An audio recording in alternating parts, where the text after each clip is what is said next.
सुख एक हेची ठाई, सुख एक हेची ठाई, बहुपायी संतांचिया, म्हणून केला वास, नाही नाश ये ठाई.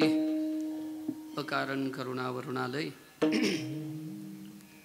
भक्तवांछा कल्पतरू अनंत कृपा सिंधू, अखिल कोटी ब्रह्मांड नायक रुक्मिणी प्राण संजीवन, भगवान श्री पंढरीनाथ, विश्वमौली श्री ज्ञानोबराया, जगद्गुरु श्री तुकोबराया आदि करून सर्व साधू संतांच्या कृपाशीर्वादाने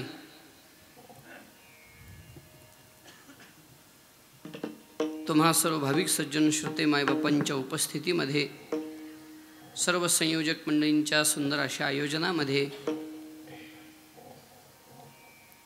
आदरणीय वैकुंठवासी परमश्रद्धेय श्री सुभाष गुरु महाराजांच्या तृतीय पुण्यस्मरणाच्या निमित्ताने ग्रंथराज श्री ज्ञानेश्वरीच्या प्रतिशुद्ध बरोबर आहे ना दिनाच्या निमित्ताने, प्रतिशुद्ध जयंतीच्या निमित्ताने म्हणा, संपन्न होत असलेला हा अखंड हरिनाम सप्ताह सोहळा हरिभक्तीपरायण परमपूज्य आदरणीय गुरुवर्य श्री संजयजी महाराज जगताप महाराजांच्या मार्गदर्शनामध्ये आणि आमच्यावर अत्यंत मित्रवत प्रेम करणारे गुरूंच्या आदेशातून, सार्थक महाराजांच्या आदेशातून प्राप्त झालेली ही सेवा सद्गुरुनाथ पंढरीनाथाच्या चरणी समर्पित करण्याचं भाग्य माझ्याकडं प्राप्त झालेलं आहे. त्या निमित्तानं तुकोबरायांच्या गाथेतील 4 चरणाचा अत्यंत महत्त्वाचा प्रासादिक असा बहुतेकांच्या परिचयातील असणारा अभंग सेवेकरिता निवडलेला आहे. एक हेची ठाई, बहुपायी संतांचिया, म्हणून केला वास, नाही नाश ये ठाई. प्रस्तुत कीर्तनरूपी सेवेकरिता निवडलेला अभंग जगद्गुरु श्रीमंत श्री वैराग्य महामेरू वैराग्य राग रसिक श्री तुकोबरायांचा असून या अभंगामधून जगद्गुरु श्रीमंत श्री तुकोबराया संतांच्या चरणाजवळ आम्ही वस्ती का केली त्याची मीमांसा या अभंगामधून करतायत. महाराज सांगतात, म्हणून केला वास, आम्ही म्हणून संतांच्या चरणाजवळ वास केलेला आहे, आम्ही म्हणून संतांच्या चरणाजवळ वस्ती केलेली आहे. का म्हणून वस्ती केली? महाराज तुकोबराय सांगतात, सुख एक हेची ठाई, या संतांच्या चरणाजवळ सुख आहे. आता या सुख एक हेची ठाईमध्ये पाठभेद आहे. सुख वाटे हेची ठाई आणि सुख एक हेची ठाई, कोणताही पाठ स्वीकारा तसा काही आग्रह नाही, हाच पाठ असावा आणि तोच असावा. सुख वाटे हेची ठाई म्हणणं काय आणि सुख एक हेची ठाई म्हणणं काय? तुकोबरायांना साधायचा अर्थ तो एकच आहे की आम्हाला जे सुख अनुभवायला मिळतं ते संतांच्या चरणाजवळ, म्हणून सुख वाटे हेची ठाई. आणि सुख एक सुख आहे बाबा संतांच्या चरणाजवळ, म्हणून सुख एक हेची ठाई. अर्थ एकच होईल, संतांना जे वाटतं तेच सत्य आहे. या अर्थानं सुख वाटे घेतलं तरी काही चुकीचं नाही, सुख एक घेतलं तरी काही चुकीचं नाही. जुनी मंडळी एक म्हणायची, आता नवीन पाठामध्ये सुख वाटे हेची ठाई असं आहे, हरकत नाही. सुख एक हेची ठाई तुकोबराय सांगतात, या संतांच्या चरणाजवळ आम्हाला सुखाची प्राप्ती होते, आम्हाला इथं सुख आहे, या संतांच्याच चरणाजवळ सुख आहे, म्हणून आम्ही या संतांच्या चरणाजवळ वस्ती केली. म्हणून सुख एक हेची ठाई, बहुपायी संतांचिया. किती सुख आहे? बहु सुख आहे. बहु म्हणजे अनंत सुख संतांच्या चरणाजवळ आहे, सर्व सुख संतांच्या चरणाजवळ आहे, परम सुख संतांच्या चरणाजवळ आहे. म्हणून तुकोबराय सांगतात, म्हणून केला वास, म्हणून आम्ही संतांच्या चरणाजवळ वस्ती केलेली आहे. संतांच्या चरणाजवळ आम्ही वस्ती केली, तिथं सुख आहे म्हणून वस्ती केली. अजून काय आहे संतांच्या चरणाजवळ? नाही नाशत ये ठाई, या संतांच्या चरणाजवळ नाश नाही. हे नाश नाही हा जो शब्द आहे की नाही, हा सुखाकडेही लावता येतो की बाबा संतांच्या चरणाजवळ जे मिळणारं सुख आहे त्या सुखाला नाश नाही, म्हणून केला वास. किंवा संतांच्या चरणाजवळ आम्ही राहिलो आणि त्या संतांच्या संगतीत राहिल्यानंतर आम्हाला असं स्थान प्राप्त झालं की ज्या स्थानावर गेल्यानंतर आता जन्म मरणरूपी कुठल्याच नाशाला आम्हाला हे व्हावं लागणार नाही, असं आम्हाला निर्विकल्प स्थान प्राप्त झालं. येणे न घडे रे, जाणे न घडे रे, पाहता आत्मसुख कोंदले चहूकडे रे. ज्ञानोबराय बोलतात की नाही, या ज्ञानोबरायांच्या शब्दासारखं आता येणं जाणं नाही अशा एका निश्चल स्थानावर संतांनी आम्हाला बसवलं. म्हणवणी केला वास, म्हणजे संतांच्या चरणाजवळ सुखाची प्राप्ती झाली, म्हणून आम्ही संतांच्या चरणाजवळ वस्ती केली. संतांच्या चरणाजवळ जन्ममरण रहित अशी अवस्था प्राप्त झाली, म्हणून संतांच्या चरणाजवळ वस्ती केली. आणि आता जन्ममरण रहित अवस्थेला हे जे पोचवणारे संत आहेत, या संतांना सोडून आता आम्ही दुसरी साधना काही करणार नाही. न करवे हाला चाली, आता दुसरं काही करणार नाही. त्या निश्चल स्थानावर पोहोचल्याच्या नंतर आम्ही कुठं आता हालचाल करणार नाही. आता आम्हाला येणं नाही जाणं नाही असा अर्थ घ्या, किंवा संतांच्या व्यतिरिक्त दुसऱ्या कुठल्या साधनाच्या भानगडीत आम्ही पडणार नाही. म्हणून न करवे हाला चाली, आता हालचाल नाही. संतांचे चरण सोडून इतस्तता कुठं भटकंती आमच्या जीवनातली संपली. म्हणजे बरं, कशामुळं भटकंती संपली हो? निवारली चिंता ही, आमच्या जीवनातली चिंता संतांच्या संगतीमध्ये संपली. संतांच्या संगतीत आम्ही गेलो, संतांच्या चरणाजवळ आम्ही राहिलो, त्यांची सेवा केली, त्यांच्याजवळ वस्ती केली. त्याचा परिणाम काय झाला? सुख मिळालं, जन्ममरणातीत अशी असणारं स्थान मिळालं, आणि जीवनातली चिंता गेली. आता तुकोबरायच्या जीवनात चिंता कशाची असेल हो? तुकोबरायच्या जीवनात असणारी चिंता प्रपंचाची नाही. आता तुमच्या आमच्या जीवनात असणारी चिंता म्हणजे नित्य उठून या खावयाची चिंता. पण जगद्गुरु तुकोबरायासारख्या महापुरुषाच्या जीवनात चिंता कशाची आहे? भगवान मला भेटेल का? संत भेट मला होईल का? संतांची कृपा माझ्यावर होईल का? देवाचं यथार्थ ज्ञान मला होईल का? जन्ममरणाची खंडना होईल का? भगवंताचं दिव्य रूप डोळ्याला दिसेल का? कर्माचा जो साठा संचय आहे तो संपून जाईल का? नाटाच्या एकाच अभंगात तुकोबराने आपली सगळी चिंता सांगितलेली आहे. पुढे वेळ भेटल्यावर विचार करू आपण त्याचा. तुकोबराय बोलतात, निवारली चिंता ही, ज्या गोष्टीची चिंता होती सत्संगतीमध्ये आमची ती चिंता निवृत्त झाली, संपली. आणि म्हणून आम्ही या संतांच्या चरणाजवळ वस्ती केलेली आहे. हे संत महान आहेत, या संतांच्या चरणाजवळ सुख आहे, या संतांच्या चरणाजवळ निश्चल अवस्था आहे, या संतांच्या चरणाजवळ निश्चिंत अवस्था आहे. असे हे जे संत महापुरुष आहेत, यांची महिमासुद्धा अलौकिक महिमा आहे. यांच्या चरणरजाचा जरी आपल्याला चरणरजाची जरी प्राप्ती झाली तर तुका म्हणे निवे तनू रजकणू लागता. यांच्या चरणरजाची जरी आपल्याला प्राप्ती झाली तरी निवे तनू निवतो. याचा सरळ अर्थ करायचा झाला तर त्रिविध तापातून या संत महापुरुषांनी आम्हाला मुक्त केलेला आहे. त्रिविध तापाच्या दुःखापासून संत आपल्याला सोडवतात. किंबहुना तुकोबराय बोलतात, आम्हाला त्यांनी सोडवलं. म्हणवणी केला वास, म्हणून संतांच्या चरणाजवळ आम्ही वास केलेला आहे.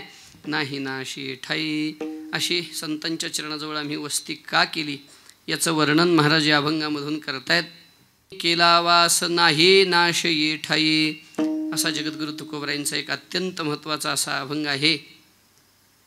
आपण सर्वजण ज्या निमित्ताने इथे एकत्रित आलेलो आहोत, खरं पाहता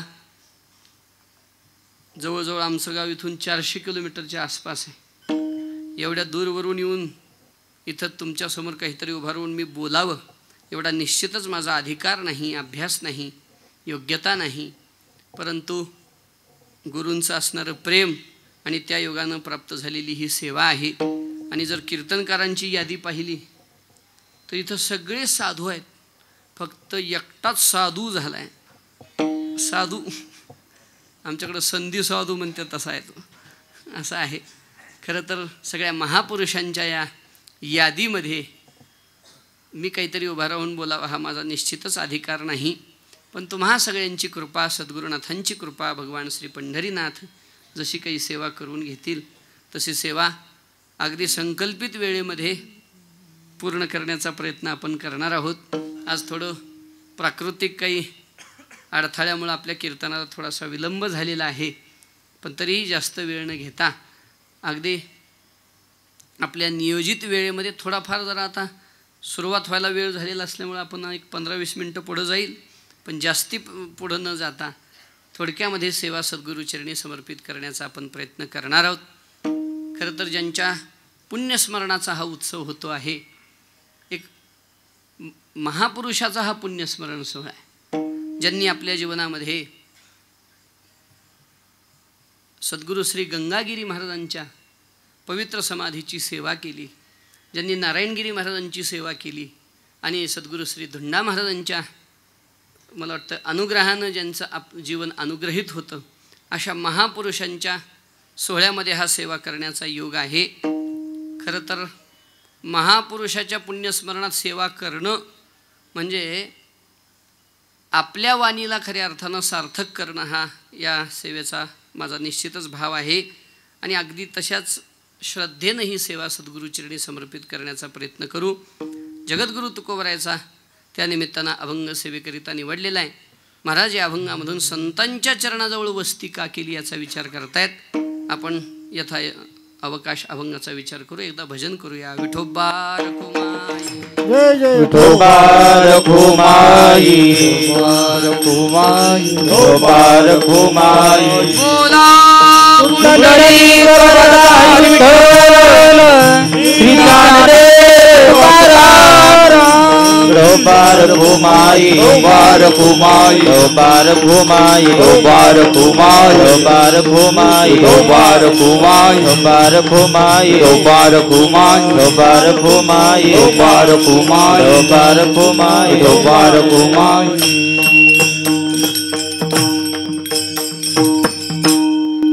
सुख एक हे चिठाई, सुख एक हे चिठाई, बहुपायी संतांचिया, म्हणवोनी केला वास, नाही नाश ये ठाई. जगद्गुरू तुकोबरायचा एक अत्यंत महत्त्वाचा असा हा अभंग आहे.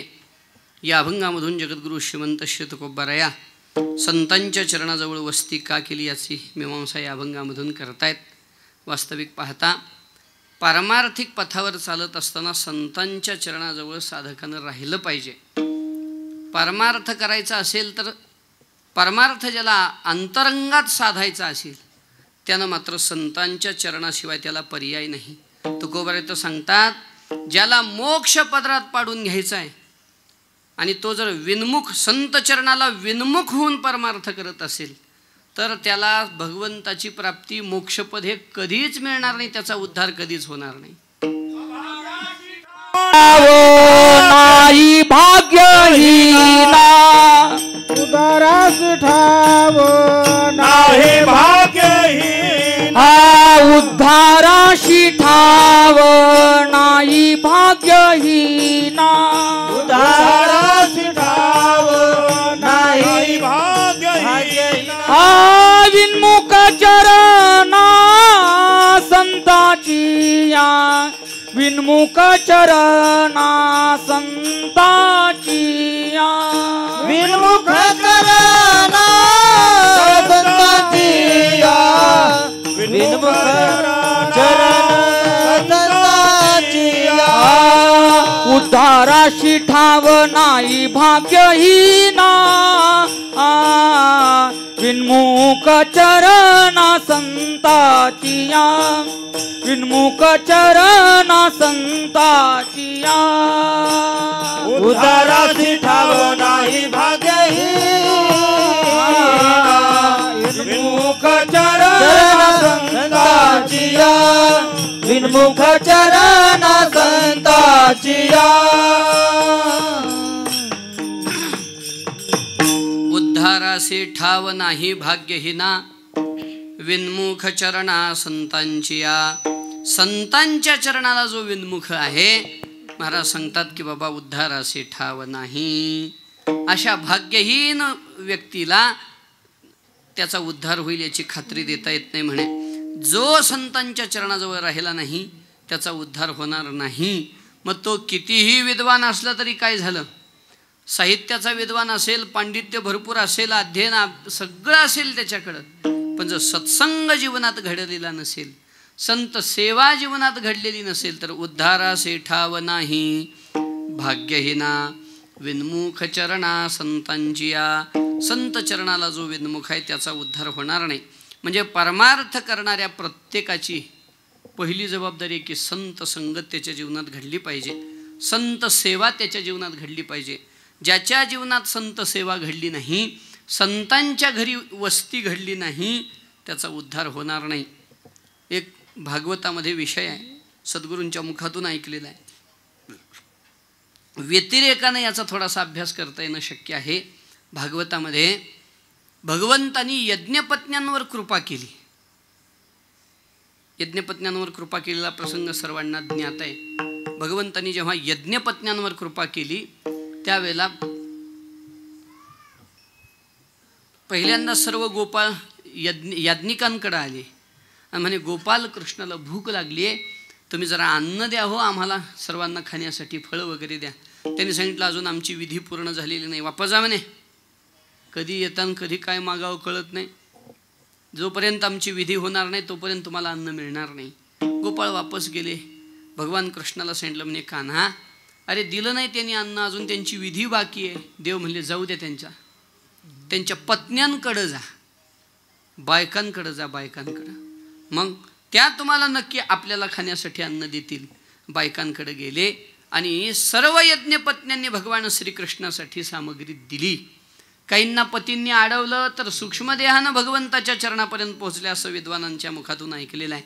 सांगण्याचा हेतू, जेव्हा त्या भगवंताला प्राप्त करतात की नाही, यांना यज्ञ करून ज्या यज्ञ भगवंताला प्रसन्न करायचा आहे तो परमात्मा पण यज्ञपत्न्यांना सहज उपलब्ध झाला आणि त्यांनी भगवंताला पोटभर खाऊ घातलं. त्यावेळेला सगळे याज्ञिक बसले आणि विचार करू लागले, म्हणजे काय कमाल आहे, आपण शास्त्राभ्यास केला आहे, आपल्यावर जनसंस्कार झालेला आहे, आपण गुरुग्रही वस्ती केलेली आहे, सगळं करूनही जो परमात्मा आपल्याला मिळाला नाही.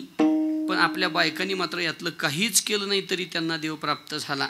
नासाम द्विजाती संस्कार हा न वासो गुरवावपी, त्यांनी गुरुग्रही वस्ती केलेली नाही, त्यांच्यावर द्विजाती संस्कार झालेला नाही तरीसुद्धा न क्रियाशुभा, हा सगळा श्लोक मला स्मरणात येईना आता, परंतु ना त्यांच्या क्रियाशुभ आहेत, न त्यांनी जनसंस्कार त्यांच्यावर झालेला आहे, न वासो गुरवावपी, एवढं घ्या, ना त्यांनी गुरुग्रही वस्ती केलेली आहे तरीसुद्धा परमात्मा त्यांना प्राप्त झाला. याचा अजून एक अर्थ असा होतो की जर न गुरुग्रही वस्ती करता यज्ञपत्न्यांना देव मिळणं हे आश्चर्य आहे, तर याचा दुसरा अर्थ असा आहे की गुरुग्रही वस्ती केल्याशिवाय भगवंताचा साक्षात्कार होत नाही हे निश्चित करावं लागतं की नाही. या दृष्टीनं जर विचार केला तर पारमार्थिकाला पहिली गोष्ट की त्यानं संतांच्या घरी राहावं, संतांची सेवा करावी, संतांच्या गुरुच्या ग्रही वस्ती केली पाहिजे. ज्ञानोबा आहे तर तद्विधी प्रणिपातेन परिप्रश्नेन सेवया, त्याच्यामध्ये तद्विधी प्रणिपातेन परिप्रश्नेन सेवा याचा अर्थ सांगताना काय सांगतात ज्ञानोबा आहे, ते ज्ञान पैगा बरवे जरी मनी आथी आणावे, तरी संताया भजावे सर्वस्वीसे, ते ज्ञानाचा कुरुठा तेथ सेवा हा दारवंठा. तिथं सेवा करावी लागेल आणि सेवा करून झाल्याच्या नंतर मग तो स्वाधीन करे सुभटा ओळगुनिया. ज्ञानोबा बोलतात की नाही, परिप्रश्नेन सेवया, म्हणजे नाहीतर अर्थ असा करू नका की तद्विधी प्रणिपातेन, सद्गुरूकडं जावं, संतांकडं जावं, त्यांना प्रणिपात करावा, परिप्रश्नेनं प्रश्न विचारावा आणि उत्तर देत नसतील तर सेवया सेवायाचा भात करावा. आणि इकडे सेवाया म्हणतात का, सेवायाचा भात करून खाऊ घाला असा त्याचा अर्थ नाही. परिप्रश्नेनं सेवा, त्यांची सेवा करावी. सेवा करावीचा दुसरा अर्थ होतो त्यांच्या चरणाजवळ राहावं, त्यांच्या चरणाजवळ वस्ती करावी, त्यांची सेवा करावी.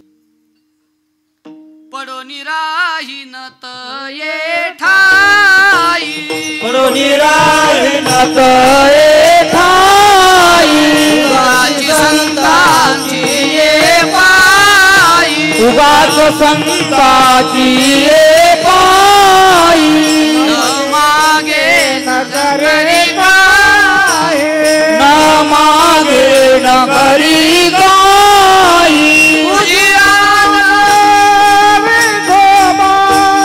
तुझी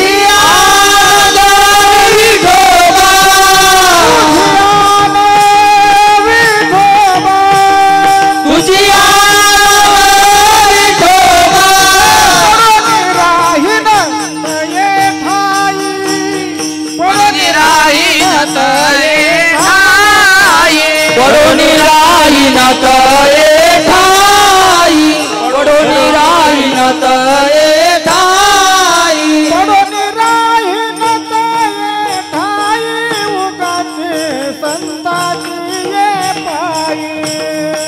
राहील काय ठाई उगवती संताची बाई पडून राहील काय ठाई उगवती संताची बाई पडून राहील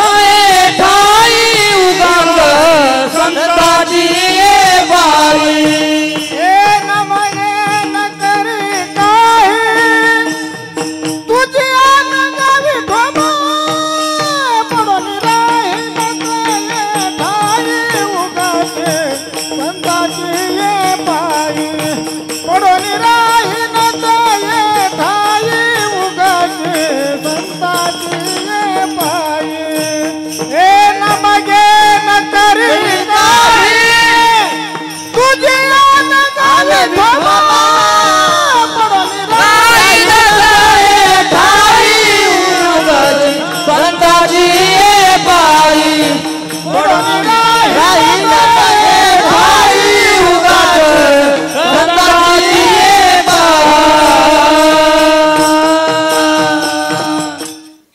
राहीन तये ठाई उगाची संतांची पायी न मागे न करे काही तुझ्या नगा विठोबा पडोनी राहीन तये ठाई संतांच्या चरणाजवळ पडून राहावं अर्थात संतांच्या चरणाजवळ वस्ती केली पाहिजे तरच खऱ्या अर्थानं आपला परमार्थ सफल झाल्याशिवाय राहणार नाही अन्यथा संतांच्या चरणाजवळ न राहता जर स्वतःच्या बुद्धीने एखादा परमार्थ करू लागला तर काय होईल हो काय होईल कसं आहे परमार्थामध्ये माणसानं परमार्थ मनाने करावा पण मनाचा करू नये है की नाही माणसानं मनाने परमार्थ केला पाहिजे मनापासून परमार्थ करावा हो पण मनाला वाटेल तसा करावा का मनाचा करू नये ज्ञानोबराय बोलतात मनोमार्गे गेला तो तिथे मनाचा परमार्थ आपल्याला गोत्यात आणल्याशिवाय राहत नाही हा स्वयंबुद्धीच्या बाही रिघाले तयाची नाही एक जाणीवेची डोही गरवेची गेले या माया नदीमध्ये कसे कसे कोण कोण बुडाले ज्ञानोबरांनी यादी दिली त्यात सांगतात स्वयंबुद्धीच्या बाही बुडाले तयाची शुद्धीची नाही जे स्वतःच्या बुद्धीनं परमार्थ करायला गेले ते बुडाले याचा अर्थ परमार्थ मनाचा नसावा मनाने असावा म्हणून संतांच्या चरणाजवळ वस्ती केली पाहिजे ज्याला देव मिळवायचा कमीत कमी त्यानं तरी एवढं करावं आता ज्याला काही देवाचं घेणं देणं नाही पाकिटाचं नारळाचं आहे त्याचा भाग वेगळा आहे पण ज्याला देव पाहिजे त्यानं मात्र संतांच्या चरणाजवळ राहिलं पाहिजे संतांच्या चरणाजवळ राहण्याची महिमा अलौकिक आहे नाथ महाराजांनी ज्ञानोबरांच्या चरणाजवळ राहून केलेल्या सेवेचं फळ एक भला मोठा अभंग दिलेला आहे त्याच्यात अजान वृक्षाचं वर्णन केलेलं आहे समाधीचं आहे अजान वृक्षाची पाने जाण हो जो खाओनी जो भक्षोनी करील अनुष्ठान त्यासी प्राप्त होईल ज्ञान येथ संशय नाही या अभंगाचा जर पूर्ण विचार केला तर संतांच्या चरणाजवळ राहिल्याचा वास केल्याचा फायदा काय आहे याचं प्रत्यक्ष दर्शन नाथ महाराजांनी तिथं घडवलेलं आहे सांगण्याचा अर्थ एवढाच आहे की भगवान प्राप्त करायचा आहे देव मिळवायचा आहे आपल्या भाषेत थोडं विद्वानांच्या भाषेत मोक्ष प्राप्त करायचा आहे त्यासाठी संतांच्या चरणाजवळ राहिलं पाहिजे आणि तुकोबाराय बोलतात आम्ही संतांच्या चरणाजवळ राहिलो म्हणून केला वास आम्ही म्हणून संतांच्या चरणाजवळ वास केला ठीक आहे महाराज पण आता हे तुमचं झालं म्हणून का तर बाबा देव मिळवायचं आहे म्हणून आम्हाला देव कुठं मिळवायचं आहे आम्हाला आमच्या जीवनामध्ये सुखी व्हायचं आहे तुम्हाला देव मिळवायचा आहे तुम्ही संताजवळ राहिलात आम्हाला सुख मिळवायचं आहे आम्ही काय करावं तुकोबाराय बोलले सुखही पाहिजे ना बाबा तर संतांच्याच चरणाजवळ सुख आहे अभंगाचं सुख एक हेचे ठाये सुख एक हेचे ठाये सुख एक हेची ठाई सुख एक हेची ठाई सुख एक हेचे ठाये सुख एक हेचे ठाये सुख एक हेची ठाई सुख एक हेची ठाई सुख एक हेचे ठाये सुख एक हेचे ठाये सुख एक हेचे ठाये सुख एक हेचे ठाये सुख एक हेचे ठाये सुख एक हेचे ठाये सुख एक हेचे ठाये सुख एक हेचे ठाये सुख एक हेचे ठाये सुख एक हेचे ठाये सुख एक हेचे ठाये सुख एक हेचे ठाये बहुपाये संताचे बहुपाये संताचे मनवूनी केला वास मनवूनी केला वास बहुपाई संताचे बहुपाई संताचे मनवूनी केला वास मनवूनी केला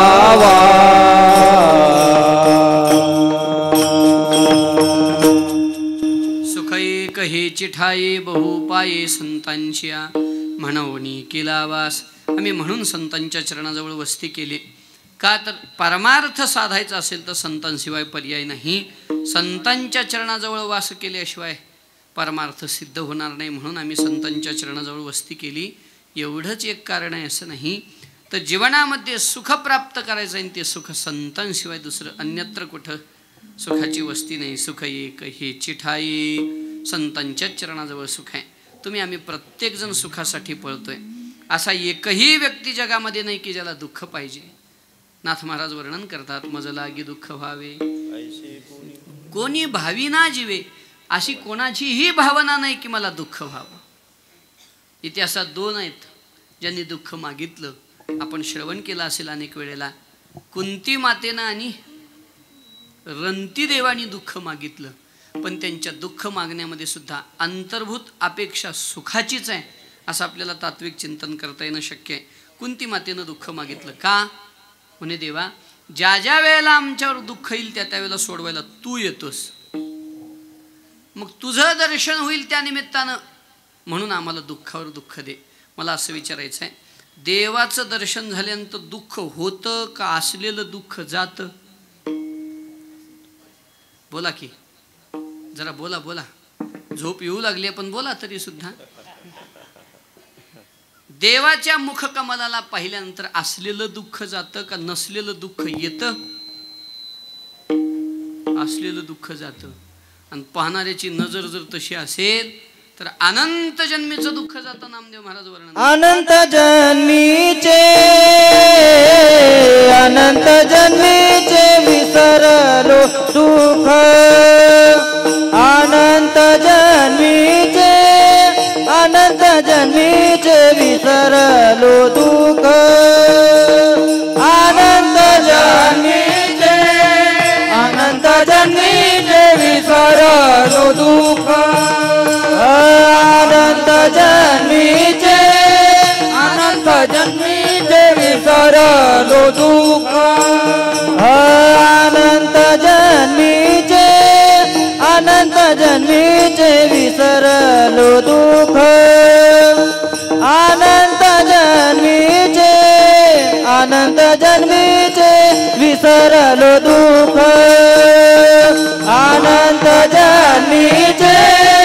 अनंत जन्मीचे विसरलो दुःख हे अनंत जन्मीचे विसरलो दुःख पाहता तुझे मुख पांडुरंगा पाहता तुझे मुख पांडुरंगा अनंत जन्मीचे विसरलो दुःख अनंत जन्मीचे अनंत जन्मीचे विसरलो दुःख तुझे मुख पांडुरंगा आता तुझे मुख पांडुरंगा अनंत जन्मीचे विसरलो दुःख अनंत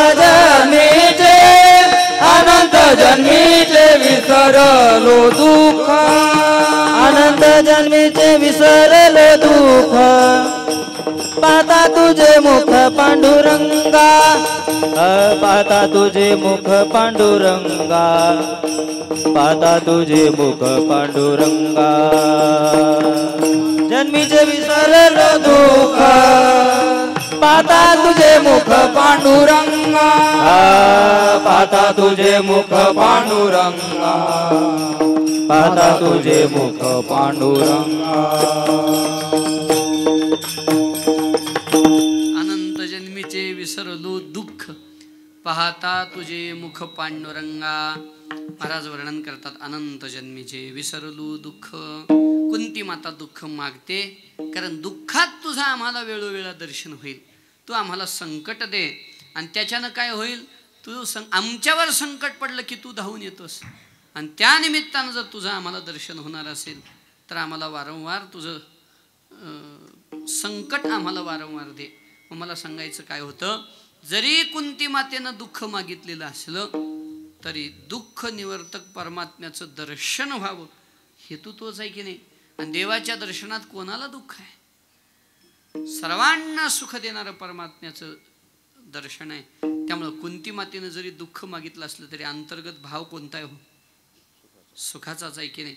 आणि रंती देवानीही दुःख मागितलं. सर्वांना कथाभाग माहिती आहे कथा सांगून वेळ घेत नाही. रंतीदेव अयाचित व्रत धारण करून जंगलामध्ये बसलेले आहेत. कितीतरी दिवसानंतर अन्न समोर आलं तेही एक संन्याशानं नेलं आणि एक भिकाऱ्यानं घेऊन गेलं.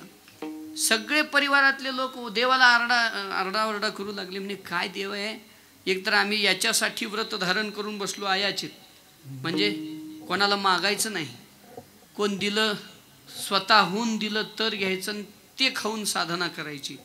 तेही कितीतरी दिवसांनी आम्हाला प्राप्त झालं. तेही एक साधूनं एक भिकाऱ्यानं घेऊन गेलं म्हणे आता आमच्याकडे काय राहिलं. पण रंतीदेव देवाचे आभार मानित होते म्हणे देवा किती उपकार आहेत तुमचे. परिवारातले म्हणले का हो काही डोक्यात वगैरे काही हे झालं नाही ना. एक तर आपण इतक्या दिवसापासून इथं बसलो आज अन्न आपल्या पदरात पडलं होतं जंगलामध्ये बसल्यानंतर वनामध्ये आणि तेही आज कोणीतरी याचक येऊन 2 याचकांनी घेऊन गेले तरी तुम्ही देवाचे आभार मानता. रंती देवाने सांगितलं हे बघा आपण एवढे दिवस झालं वनात आहोत एवढ्या दिवसात एकही याचक आपल्या दारात देवानं येऊ दिला नाही कारण याचक आला असता तर द्यायला आपल्याकडे काहीच नव्हतं. पण आज द्यायला काहीतरी होतं ना मग याचक दारात आला त्या याचकाला आपण काहीतरी देऊ शकलो ही भगवंताचीच कृपा आहे की नाही. मग भगवान प्रगट झाले म्हणे रंती देवा अरे सगळं राज्यदान केलं भूमिदान केली सर्वस्व दान करून वनात आलास तोंडातला घास सुद्धा दान केला आणि तरी सुद्धा एवढी कृतज्ञता माझ्याबद्दल बाळगली काय पाहिजे ते माग.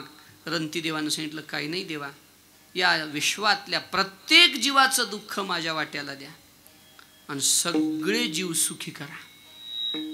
आता तुम्ही म्हणाल याच्यात दुःखच मागितलं ना रंती देवानं सर्व जीवांचं दुःख मला द्या आणि सर्वांना सुखी करा. भगवंतानी वरदान दिलं. पुढचा भाग मला आत्ता सांगायचा नाही पण सांगायचं एवढंच आहे रंती देवाने दुःख मागितलं ते सुख होतं का दुःख.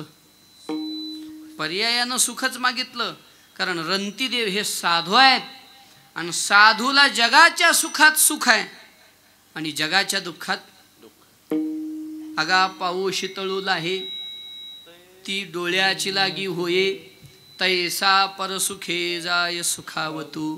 दुसरा सुखी झालेला पाहिला की ज्याला आनंद होतो तो तुका म्हणे सुख परावी या सुखे तुका म्हणे सुख परावी या सुखे तुका म्हणे सुख परावी या सुखे तुका म्हणे सुख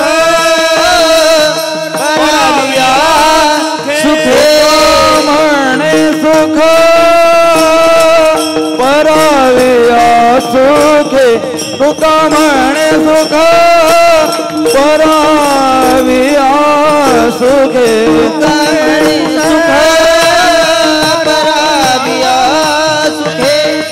तुका म्हणे सुख राविया अमृत हे मुखे श्रवत से अमृत हे मुखे श्रवत से काय वाणो आता न पुरे वाणी काय वाणो आता न पुरे वाणी श्रवत से अमृत हे मुखे श्रवत से काय वाणो आता न पुरे वाणी काय वाणो आता न पुरे तुका म्हणे सुख पराविया सुखे तुका म्हणे सुख पराविया सुखे तुका म्हणे सुख पराविया सुखे तुका म्हणे सुख पराविया सुखे हे मुखे श्रवत से अमृत हे मुखे श्रवत से अमृत हे मुखे श्रवत से अमृत हे मुखे श्रवत से तुका म्हणे सुख पराविया सुखे अमृत हे मुखे श्रवतसे. तुकोबराय सांगतात सुख पराविया सुखे. साधूचा आनंद कशात आहे? जग सुखी झालं की साधू सुखी आहे. या दृष्टीनं रंतीदेवानं जरी दुःख मागितलेलं असलं तरी जगाच्या सुखात रंतीदेवाचं सुख आहे. स्वतःच्या सुख दुःखाशी साधूचं काही घेणं देणं नाही हो. सुख दुःख समान पण सकळ जीवांचा कृपाळ. दोन्हीचं उत्तर आहे इथं. बाबांनी राऊत बाबांनी गुरुवर्य पैठणला यावर कीर्तनं केली होती बघा. त्याच्यात विषय सांगितला होता सुख दुःख समान. स्वतःच्या सुख दुःखाचा प्रभाव साधूवर होत नाही पण सकळ जीवांचा कृपाळ. या दृष्टीचा जर विचार करायचा झाला तर जगाचं दुःख साधूचं दुःख आहे आणि जगाचं सुख साधूचं सुख आहे. रंतीदेव जर जगाला सुखी करा म्हणतात पर्यायानं ते स्वतःसाठीच सुख मागतायत. कुंती माता जर देवाला दुःख मागत असेल पर्यायानं देवाच्या दर्शनाची लालस आहे म्हणजे पर्यायानं सुखाचीच अपेक्षा करते. जगातला असा एकही व्यक्ती जीव नाही की ज्याला सुख व्हावं वाटत नाही. प्रत्येकाची अपेक्षा सुखाची. प्रत्येकजण पळापळ करतोय जीवनामध्ये कशासाठी हो?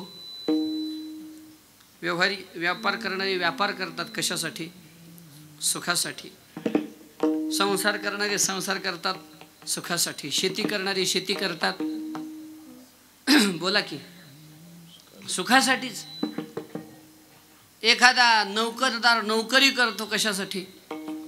सुखासाठीच. आता काही गोष्टी आहेत पण राहू द्या. काल माऊली बोलून गेले असतील त्याच्यामुळे मला बोलायची गरज नाही. आणि ते त्यांच्या मुखातून जसं गोड वाटतं तसं आम्ही काय बोलावं आता. प्रत्येकाची जी धावपळ चाललेली आहे ती कशासाठी आहे? सुखासाठीच प्रत्येक जण पळतो आहे. काहींना व्यवहार जमला नाही, व्यापार जमला नाही, कशातच जमलं नाही म्हणून लोकांनी काही एकूण एकाला चंदन लावायचं काम केलंय. चंदन म्हणजे गोपी चंदन उटी नाही. चंदन म्हणजे इकडे म्हणतात का शब्द, त्यानं मला चंदन लावलं म्हणतात. फसवेगिरीचे धंदे करणे म्हणजे बऱ्याच व्यक्तींनी ते सांभाळलेलं आहे. चांगली गोष्ट आहे. काहींनी गोपी सांभाळल्या आणि काहींनी चंदन सांभाळलं. असो खरं तर ते जोडून सांभाळायला पाहिजे होतं गोपी चंदन. पण काय सांगत होतो मी? प्रत्येक जण पळतोय तो कशासाठी? सुखासाठी पळतो महाराज. असा एकही जीव नाही की ज्याला दुःख पाहिजे.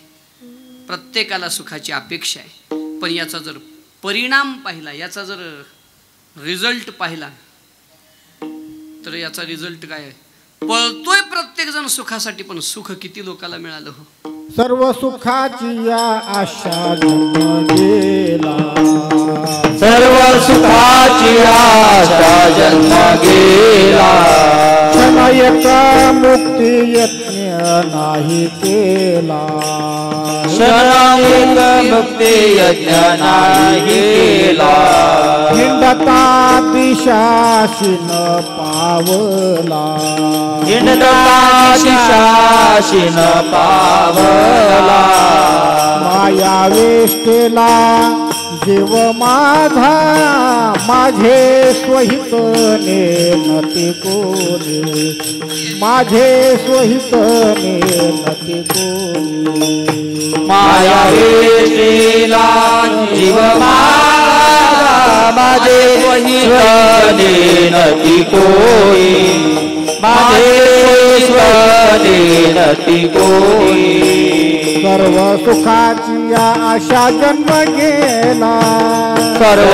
सुखाची आशा जन्म गेला क्षणयक मुक्ती यज्ञ नाही केला क्षणयक मुक्ती यज्ञ नाही केला हिंडता दिशासीन पावला माया वेष्टेला जीव माझा हिंडता दिशाशीन पावला माया वेष्टेला जीव माझा याचा जर परिणाम पाहायला लागलो आपण पळतोय प्रत्येक जण सुखासाठी परंतु सर्व सुखाची आशा जन्म गेला दुःख कोणाचं संपलं नाही सुख कोणाला प्राप्त झालं नाही सुख प्राप्त झालं नाही म्हणण्यापेक्षा टिकणारं सुख मिळालं नाही शाश्वत सुखाची प्राप्ती झाली नाही प्रत्येकाला अपेक्षा सुखाची आहे पण कधीच न संपणारं सुख मिळालं नाही आणि कधीच न माघारी येणारं दुःख गेलं नाही त्यालाच आत्यंतिक दुःख निवृत्ती म्हणा कारण दुःख निवृत्ती झाली नाही आणि खऱ्या अर्थानं सुखाची प्राप्ती झाली नाही पळतोय प्रत्येक जण गुरुदेव घुले बाबा नेहमी सांगतात पांडुरंग बाबा घुले माणसाच्या जीवनामध्ये इच्छा आणि प्रयत्न या दोन गोष्टी जर एकत्रित आल्या तर जीवनात अशक्य नावाची गोष्ट काहीच नाही काय अशक्य असाध्य ते साध्य करिता सायास मोकळी द्या कारणाभ्यास तुका म्हणे तुकोबऱ्या बोलतात की नाही असाध्य ते साध्य करिता सायास जगात अशी कुठलीच गोष्ट नाही की ज्याची इच्छा आणि प्रयत्नाची गाठ पडली की प्राप्त होत नाही मग आपल्याला सुखाची इच्छा नाही का हो बोला की सुखाची इच्छा आहे का नाही सुखाची इच्छा आहे का नाही असं नाही सुखाचीच इच्छा आहे बाकीच्या इच्छा आहेत पण त्याच्या जर आत जाऊन विचार केला तर सुखाचीच इच्छा आहे सुखाची इच्छा आहे सुखासाठी प्रयत्न आहे का नाही हो सायास करीसी रात्रंदिवस सुख मिळावं म्हणून आपण पळतोय प्रयत्नही आहे इच्छाही आहे परंतु सुख मात्र पदरात पडलेलं नाही का पडलं नाही त्याचं एकमेव कारण आहे इच्छाही आहे प्रयत्नही आहे पण प्रयत्न करण्याची दिशा चुकलेली आहे दिशा बऱ्याच वेळेला इच्छा असून प्रयत्न असून दिशा चुकली तर एखाद्याला वाटलं की आपल्या गावातून आपण पंढरपूरला पायी वारी करावी इच्छा झाली त्या संबंधानं प्रयत्नही त्यानं सुरू केला काय प्रयत्न पिशवी भरून घेतली आरोग्याची काळजी घेऊन घरातून निघाला पाहिजे आणि ज्या वेळेला घरातून निघाला आता इथून पंढरपूर कुठल्या दिशेला आहे दक्षिण दिशेला आहे आणि उत्तरेला निघाला आम्ही इकडं का जरा रस्ता चांगला आहे म्हणजे इकडं जातो किती जरी प्रवास केला किती जरी प्रयत्न केला पंढरपूर येईल का काय येणार नाही गती आहे इच्छा आहे प्रयत्न आहे पण काय चुकली दिशा चुकली आहे दिशा एखाद्या वेळेला माणसाची गती कमी असली तरी चालेल पण काय पाहिजे दिशा योग्य पाहिजे आम्ही लहान असताना एक धडा होता आम्हाला मुल्ला नसरुद्दीन म्हणून ते विनोदी पात्र आहे जसं आपल्याकडं अकबर हे विनोदी पात्र आहे बिरबल नाही पण अकबर विनोदी पात्र आहे बघा तुम्ही कुठल्याही दृष्टांतात अकबराला काहीच कळत नाही असं दाखवलं तसं ते नसरुद्दीन एक विनोदी पात्र आहे आणि त्या विनोदी पात्रामध्ये काही त्याचे विनोद खूप हे झालेले आहेत. मला वाटतं ओशोंनी फार सांगितले नसरुद्दीनचे किस्से असे. ते नसरुद्दीन त्यांचा एक आधी विनोद सांगतो. विनोद म्हणजे ते कसे होते हे लक्षात येण्यासाठी सांग. मध्यरात्रीच्या वेळेला त्यांच्या बायकोचं पोट दुखू लागलं.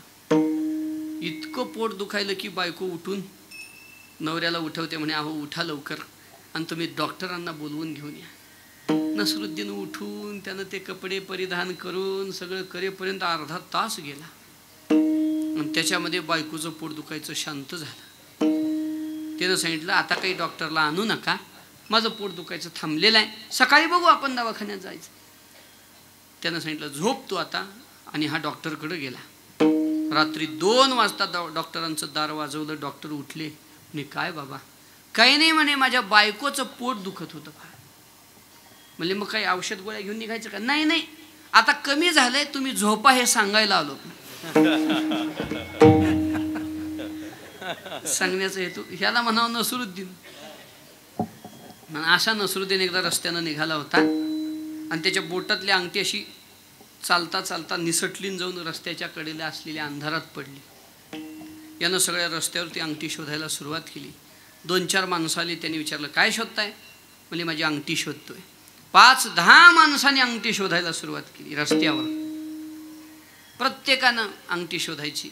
पण एक शहाणा म्हणला आपण 10 माणसं 2 तास अंगठी शोधतोय आणि अंगठी का भेटत नाही? नेमकं कुठं पडली आहे काय तुमच्या अंदाजानं सांगा बरं मला. त्याने सांगितलं त्या तिकडं अंधारात पडली. म्हणजे मग तिकडं अंधारात पडल्या आणि इकडं काय शोधायला लावता रोडवर? म्हणजे उजेड इथं आहे ना. दिशा चुकली की कुठलीही वस्तू चुकलो साधी से पंथ गेले संत तो ऐसा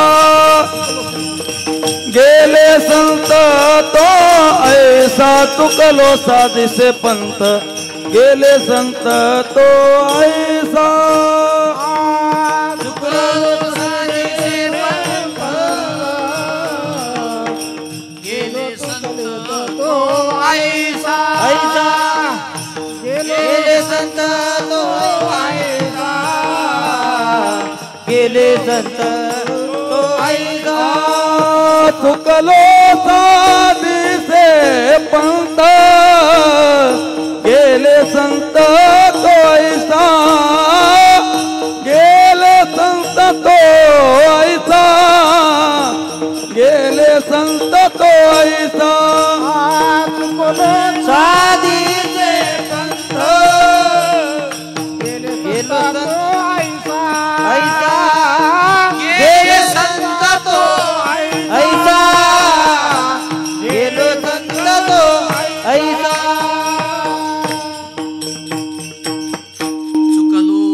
चुकलो सा दिसे पंथ गेले संत तो ऐसा. तुकोबराय बोलतात, महाराज बोलतात की बाबाने चुकलो सा दिसे पंथ. रस्ता चुकला की मग महाराज दिशा चुकली की कुठल्याही गोष्टीची किती प्रयत्न करा आणि किती इच्छा असू द्या प्राप्ती होणार नाही. आपलं तसंच झालेलं आहे. सुखासाठी इच्छा आहे, सुखासाठी प्रयत्न आहे, फक्त दिशा चुकली आहे. आपण सुख शोधतोय विषयात आणि सुख आहे संतांच्या चरणाजवळ. म्हणजे विषयात सुख नाही आणि संतांच्या चरणाजवळ सुख आहे. सुखया संत समागमे सुखया संत समागमे सुखया संत समागमे सुखया संत समागमे नित्य दुनावे तुझिया नामे नित्य दुनावे तुझिया नामे नित्य दुनावे तुझिया नामे दहन होती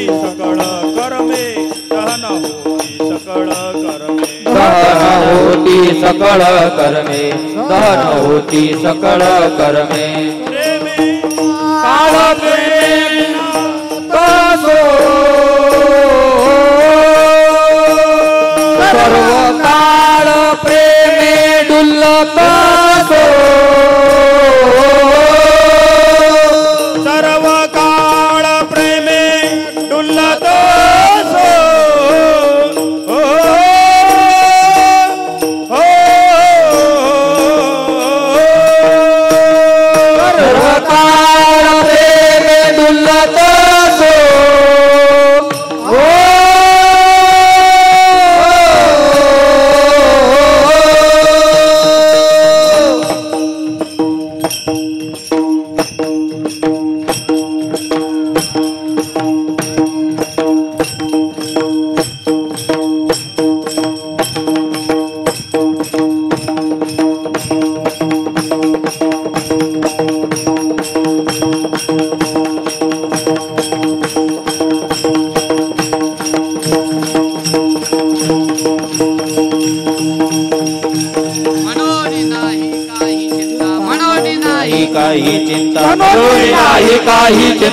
म्हणून नाही काही म्हणून नाही काही चिंता म्हणून नाही काही म्हणून नाही काही चिंता म्हणून नाही काही चिंता सुखया संत समागमी सुख संतांच्या चरणाजवळ आपण शोधतोय विषयामध्ये. याचा अर्थ असा आहे की विषयात सुख नाही. आपल्याला विचार हा करायचा आहे की विषयात सुख कसं नाही आणि संतांच्या चरणाजवळ सुख कसं आहे. याचा जर विचार करायचा झाला, आपण विचार करायचा म्हणजे काय, आपण करायचा का हो? ज्ञानोबराय तुकोबारांनी काय सांगितलंय ते बघायचं. आपण विचार करायचं. माऊली सांगतात ना, आम्ही नेहमी सांगतो म्हणतात म्हणे काय काय माणसं. आम्ही काय सांगतो हो, ज्ञानोबराय तुकोबाराय सांगतात ते सांग. काही लोकांना सवय असते आम्ही नेहमी सांगतो म्हणे. ते ज्ञानोबराय तुकोबारांनी सांगावं, आपण नाही. त्यामुळं विषयात सुख आहे का नाही, ज्ञानोबराय आदी सर्व संतांनी सांगितलेलं आहे नाही, विषयात सुख नाही. म्हणजे कसं बोलता महाराज, आम्हाला जाणवतं त्याचं काय, आम्हाला विषयात सुख जाणवतं ना, मग ते सुख नाही का? हां, याचा अर्थ असा आहे की विषयात सुख आहे पण 3 विकल्पानं ते सुख जरी आत्ता जाणवत असलं तरी ते दुःख कसं आहे याचा शास्त्रकाराने अर्थ केलेला आहे. भगवान स्वतः सांगतात विषेंद्रिय संयोगात अमृतोपमम. काय सुखाला उपमा दिली भगवंतानी? विषयाचा आणि इंद्रियाचा जेव्हा संयोग होतो तेव्हा जे सुख आहे ते अमृतासम सुख आहे. म्हणजे तेवढं का होईना पण तिथं ते सुख. मग तुम्ही सुख नाही कसं म्हणता, त्याचं कारण पुढं आहे. परिणामे विषमेवं तत्सुखम राजसंस्मृतम. तत्सुखम परिणामे विषमेवं. विषम एवं, ज्याचा परिणाम फक्त विष आहे. याचा अर्थ काय आहे? संगती अशी आहे की सुख वरून वरून आहे, विषयातून मिळणारं सुख हे वरून वरून आहे, आतून मात्र सगळं दुःखच दुःख भरलेलं आहे. एक महाराज गावात आले, त्यांच्यासाठी बाज वगैरे सगळी व्यवस्थित घातली, अंथरूण वगैरे व्यवस्थित केलं. म्हणजे झोपा निवांत आता याच्यावर का? कीर्तन करायचं काय ते रोज राहते, झोप काय रोज राहते का? झोपा. वारकऱ्याला झोप नसावी हे मी सांगू नये तसं. महाराज आषाढी वारीमध्ये किती वेळ झोपतो वारकरी निष्ठावान? रात्री 11ला वारकरी झोपतात आणि 2:30ला उठतात. स्नान करून गंध अक्षता जे काही नित्यनेम असेल तो काही नित्यनेम आधी करतात, काही काकड्यानंतर करतात. एकदा तात्यांनी लेख दिला होता, त्याच्यात वारकऱ्याची पद्धती सांगितली होती. 2:30ला वारकरी उठतो, 3:30ला तर तळावर हजर राहतो. काकडा झाल्याच्या नंतर ज्ञानोबरायांच्या सगळ्या गोष्टीची सावरासावरी होईपर्यंत आपला राहिलेला नित्यनेम करतो आणि वारकरी चालायला लागतो.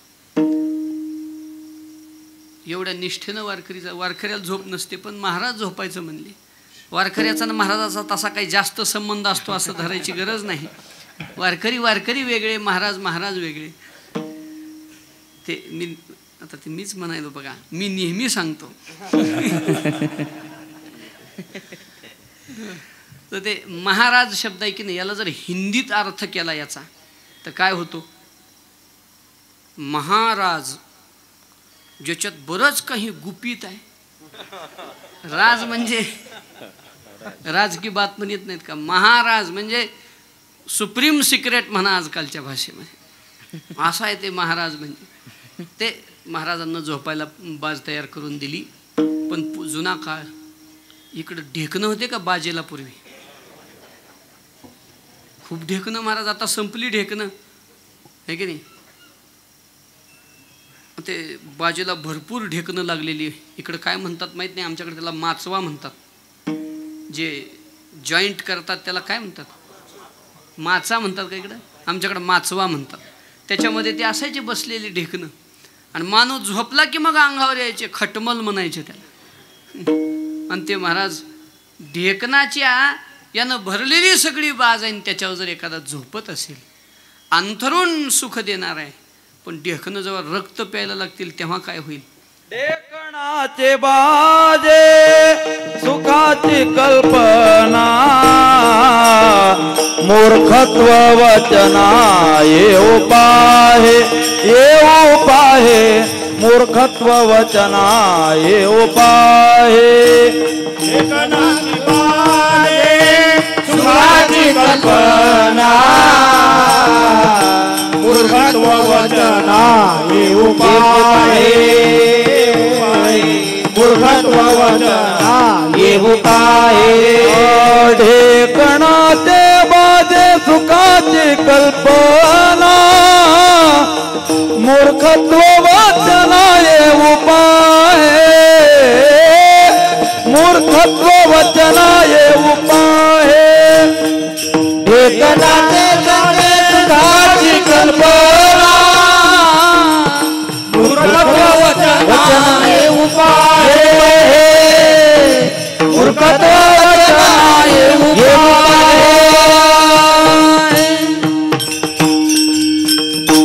ढेकणाचे बाजे सुखाचे कल्पना मूर्खत्व वचना येऊ पाहे. जसं ढेकणाच्या बाजावर एखादा झोपून मस्त झोप घेईन म्हणतो, त्याची जशी झोप घेण्याचं सुख हे मिथ्या आहे, तसं विषयाचं सुख आहे.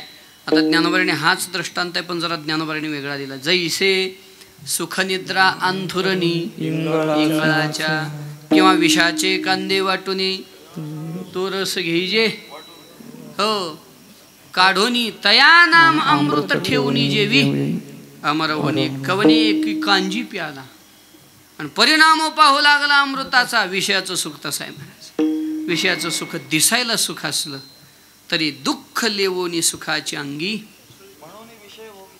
हा म्हणून विषय भोगी जे सुख ते सुख नव्हे साध्यंतची जाण दुःख.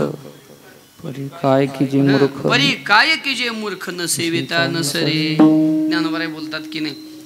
अर्थात विषय सुखाचं वर्णन ज्ञानोबारायांनी 9व्या अध्यायाच्या उपांत्य श्लोकामध्ये अनित्यम असुखम लोकम इमं प्राप्य भजस्व माम अनित्यम असुखम लोकम इमं प्राप्य भजस्व माम याच्यावर बोलताना विस्तार केलेला आहे. सांगण्याचा हेतू विषयामध्ये सुख नाही, ते फक्त दिसायला सुख आहे.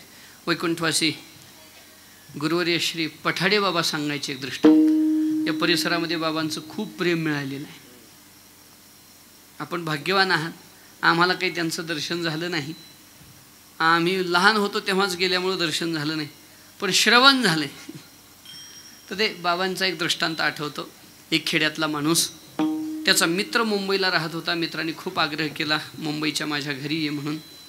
ये म्हणला कसं येऊ, कळत नाही काय. त्यानं सगळी सोय लावून दिली. मुंबईला गेला आणि मग गेला त्या दिवशी एकादशी. फराळाला मित्र बसले. म्हणजे मुंबईत गेल्यावर बी एकादश का हो, वारकरी कुठेही गेला तरी त्याची. काय काय माणसं म्हणतात आम्ही सगळं करीत होतो महाराज, पण कोरोनापासून एकादश सुटली. कोरोनापासून एक टायमाचं जेवण नाही सुटलं बा. काही काही लोकांनी कोरोनात माळी काढल्या. वारकऱ्यानं पंढरीची वारी, एकादशीचं व्रत आणि भगवंताचं नाम या 3 गोष्टी कधीच सोडू नये. तुकोबराय म्हणतात आमच्या जीवनात या 3च साधना केल्या निष्ठेनं. पंढरीची वारी आणि कनकरी तीर्थव्रत, व्रत एकादशी, गायन हरणेशी मुखी, नाम विठोबाचे घेन मेवाचे, विजयकल्पांतीचे. निष्ठेनं तुकोबराने केलेली ही साधना आहे. त्यामुळे वारकऱ्यानं काही झालं तरी एकादशी सोडू नये. सोडू नये तर सोडूच नये, पण मोडू सुद्धा नाही. काय काही लोकांना नाद असतो हो, एवढी सुटली तर काय होते. तसं नाही. वारकऱ्याची निष्ठा एकादशीवर जीवापाड असली पाहिजे. आमच्या परिसरामध्ये आपल्या संस्थेचे सद्गुरू जोग महाराज वारकरी शिक्षण संस्थेचे परीक्षकही बराच काळ राहिलेले आदरणीय गुरुवर्य वैकुंठवासी माधव महाराज शास्त्री अंबाजोगाई सोडशास्त्री बाबा, मार्गशीर्ष वद्य एकादशी. बाबा ICU मध्ये होते. 97 वय होतं बाबांचं. मुकुंदराज स्वामीचा समाधी उत्सव सुरू होता आणि डॉक्टरांनी सांगितलं महाराजांना एकादशा हे कळू देऊ नका. शरीरामध्ये अशक्तपणा खूप आलेला आहे आणि त्यांना जेवण करू द्या. महाराजांनी जेवण केलं आणि दुपारच्या वेळेला कुणीतरी गेलं आणि बोलण्यात महाराजांच्या लक्षात आलं की आज एकादशी. आता सगळ्यांनी त्यांची एकादशी मोडली म्हणजे त्यांच्या स्वास्थ्यासाठी मोडली का काय मोडायची म्हणून मोडली. पण महाराजांना ज्या क्षणी कळालं, महाराज 2 तासात महाराजांनी देह ठेवला. माझी एकादशी मोडली. एवढ्या निष्ठेनं वारकऱ्यानं एकादश केली पाहिजे. हां, आपल्या एकादशी म्हणजे काठेवाडी घोडे झालेत, जाऊ दे आता. पण एकादशी सांभाळली पाहिजे. तो मित्राच्या घरी फराळ करायला बसला. साबुदाण्याची खिचडी, इकडं उसळ म्हणतात.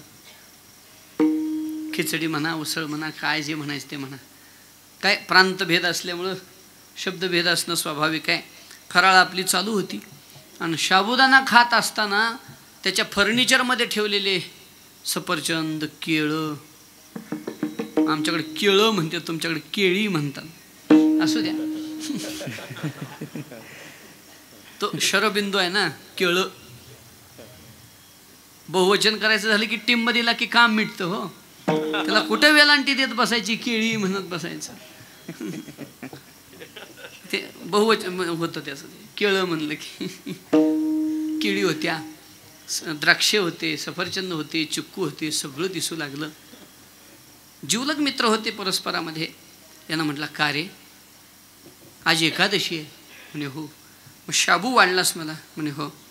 मग हे एखादं केळ, एखादं सफरचंद ताटात ठेवलं असतं तर काय बिघडलं असतं का तुझं? त्यानं सांगितलं, हे बघ बाबा, ही मुंबई आहे, या मुंबईला मायानगरी म्हणतात.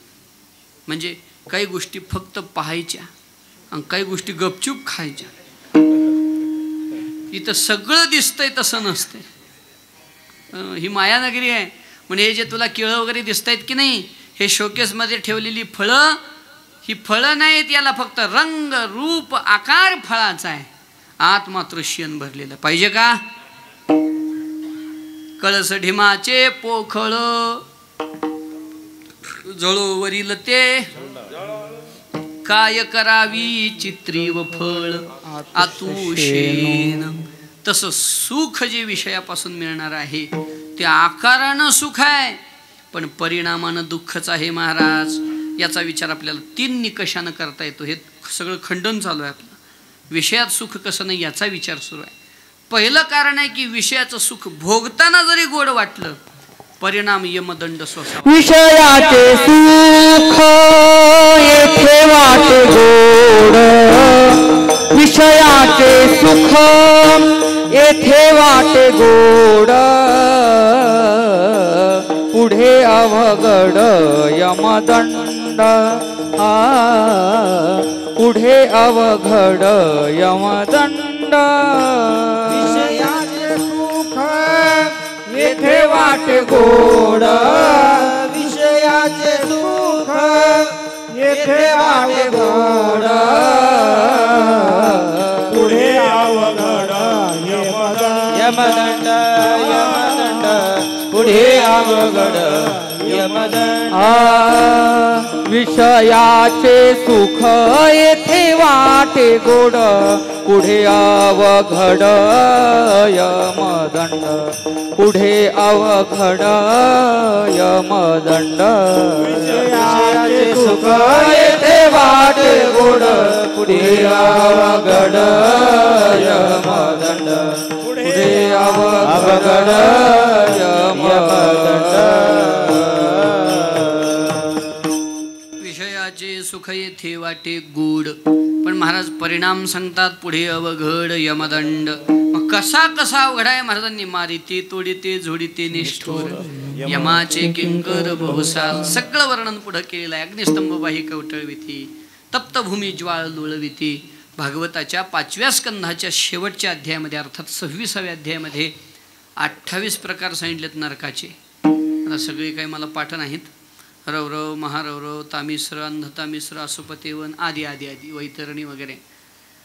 हे सगळं जे आहे की नाही, माणसाला विषय भोगाच्या परिणामात भोगावं लागतं.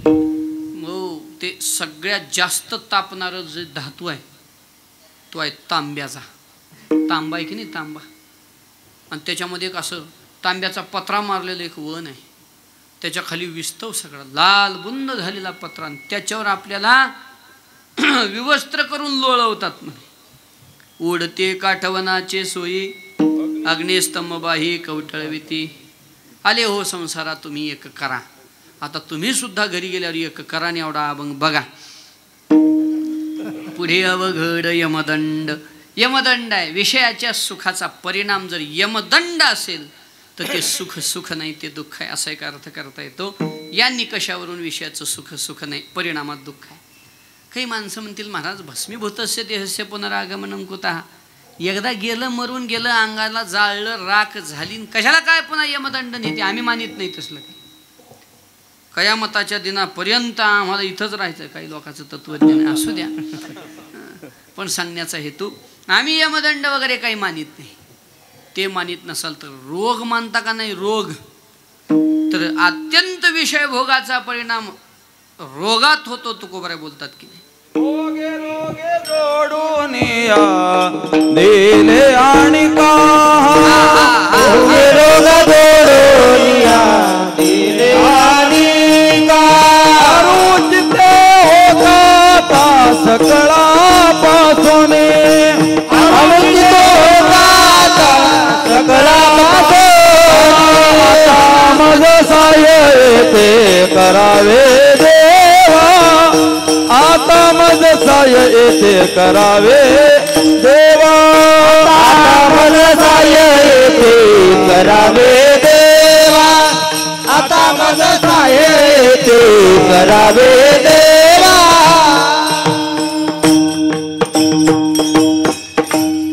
भर्तृहरी सुद्धा बोलतात, भोगे रोग भयम कुले च्युती भयम वेत्ते नृपालात भयम. भोगे रोग भयम, भोगी माणसाला रोगाचं भय आहे. भोगे रोग जोडून या दिल्याने का अरुची ते हो का आता सकाळापासून विषयाचं सुख भोगलं, यमदंड भोगावा लागेल. या पर्यायानं सुख ते सुख नाही, ते दुःख आहे.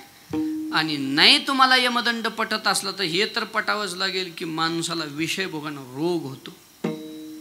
म्हणजे रोगही भोगावाच लागतो. तेही दुःखच आहे का रोगात सुख आहे.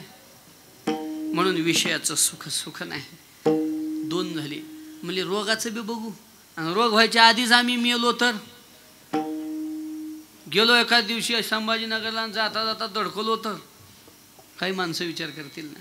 त्यासाठी तिसरं दुःख ज्ञानोबरायांनी सांगितलेलं आहे की माणसाला विषयापासून इंद्रिय जेव्हा आवरायचा प्रसंग येतो त्यावेळेला होणारं दुःख ज्ञानोबरायांनी सांगितलेलं आहे की नाही. किती दृष्टांत दिले ज्ञानोबरायांनी. सारसा हे विघडता होय ओहा हुने वत्स काढिता भनंग दवडिता भानयावरुनी माते पुढोनी बाळक काळे नेता एकुलते एक होय का उदक तुटता मिना तैसे विषयाचे घर इंद्रिया सांडिता थोर युगांतू होय. पुढं साधूचं वर्णन आहे. ते वीरविराग साहती, हे साधूचं वर्णन आहे पुढं. परंतु विषयाचे घर सांडिता तैसे विषयाचे घर इंद्रिया सांडिता थोर युगांतू होय. याचा अर्थ काय करावा लागेल की विषयापासून जेव्हा इंद्रिय आवरायचे असतात त्यावेळेला जे होणारं दुःख आहे. ज्ञानोबरांनी दृष्टांत दिला सारसाचा, सारस पक्षाचा. बघून घ्या आता. ते सारसा हे बिघडता होय हो हा हुनी वत्स काढेता. दिवसभर वासरू गोठ्यात बांधून ठेवलेला आहे. त्याची माय म्हणजे गाय धावत आली वनातून. यानं जेव्हा गाईच्या स्तनाला मुख लावलं आणि दूध ओढायला सुरुवात केली, गाईनं पाना घातला. 4 घोट वासरानं दूध पिलं न पिलं तोपर्यंत माणसं त्याला आकडतात आणि दारीला बसतात. का? महाराजाला दूध पाजवायचं. असू द्या, पण त्या वासराची काय घालमेल होत असेल. आपल्या आईचं दूध, आपल्यासाठी आपल्या आईनं दिलेलं दूध, त्याला जर आकडून आपण घेत असू, त्याचं जे दुःख आहे होय ओहा हुनी वत्स काढिता, ते दुःख इंद्रियाला विषय पासून आवरता नाही. आणि ना तरी भनंग दवडिता भानयावरुनी. 3 दिवसाचा एखादा उपाशी भिकारी आहे, भिक्षुक आहे, पंचपक्वान्नाचं ताट वाढून पुढं आलं आणि आत्ता जेवण करणार इतक्यामध्ये जर एखाद्यानं हाताला धरून उठवलं, उठ आमच्या पंक्तीत बसायचं नाही, त्याला काय दुःख होईल. तेवढं दुःख या इंद्रियांना विषयापासून आवरता नाही. हे झालं का? पुढं माते पुढवणी बाळक काळे नेता एकुलते एक. गुरुदेव श्री दादासाहेब फार गोड रंगवून सांगतात. लग्न झालं, 900 करून लग्न झालं, पुन्हा 900 करून लेकरू झालं. 20व्या वर्षी लग्न झाल्यानंतर मग मुलगा झाला, मोठा झाला आणि शाळेत जात होता. आईच्या समोर एका गाडी खाली आला आणि मेला. 20 वर्षानं झालेला एकुलता एक मुलगा आईच्या डोळ्यासमोर पाल तडफडून मरावी तसा जर तडफडून मेला, काय दुःख होईल आईला ते.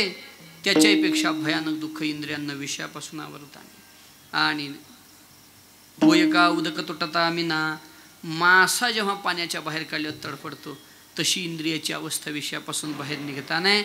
म्हणजे 3 परिणामानं विचार केला तर विषयाचं सुख हे परिणामात दुःखच देणार आहे. म्हणून आपली दिशा चुकलेली आहे की विषयात सुख नाही. म्हणून विद्वान लोक विषयाच्या सुखाला कसं पाहतात. एकाची तब्येत सुटू लागली, गुरुवारी संदीपान बाबा सांगतात, गेल्या वर्षी मला वाटतं बाबांची सेवा होती दादांची. दादा आमच्या जिल्ह्यातले, नाही आम्ही त्यांच्या जिल्ह्यातले. तर दादा सांगतात, एखादा माणूस सुटू लागला, तब्येत चांगली होऊ लागली, लोकाला वाटलं वा वा काय तब्येत वाढू लागलेली आहे हो. पण एका वैद्यानं पाहिलं आणि सांगितलं याला रोग जडलाय. हो, ज्ञानोबराय वर्णन, पांडुरोगाची आपुष्ठी सारीखे दिशी, विरक्ताची दिठी जय न्याहाळी जे किरीटी, तय पांडुरोगाची पुष्ठी सारीखे दिशी. विषय सुखाकडे न तेश्वर मते बुधा, याच्यावर बोलताना ज्ञानोबरायांनी दिलेली ही ओवी. ज्ञानोबराय सांगतात, विरक्ताची दिठी जय न्याहाळी जे किरीटी. ज्यावेळेला या विषय सुखाकडं विवेक दृष्टीनं आपण पाहतो, साधूच्या दृष्टीनं पाहतो, तेव्हा पांडुरोगाची पुष्ठी सारीखे दिसे.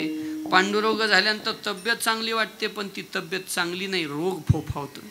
तसं विषयाचं सुख भोगताना गोड वाटते, पण दुःख फोफावतं, हे लक्षात घेतलं पाहिजे.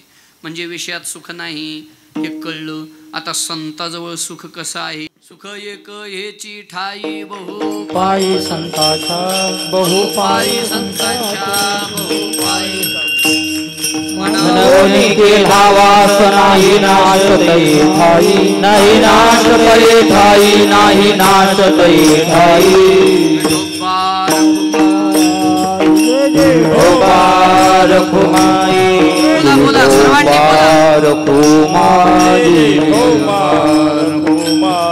विडोबा कुंडली कवरदा हरी विठ्ठल श्री ज्ञानदेव पंढरीनाथ भगवान की जय. विठोबा रखुमाई, विठोबा रखुमाई, विठोबा रखुमाई, विठोबा रखुमाई, विठोबा रखुमाई, विठोबा रखुमाई. कुंडली कवरदा विठ्ठल श्री ज्ञानदेव तुकाराम. विठोबा रखुमाई, विठोबा रखुमाई, विठोबा रखुमाई, विठोबा.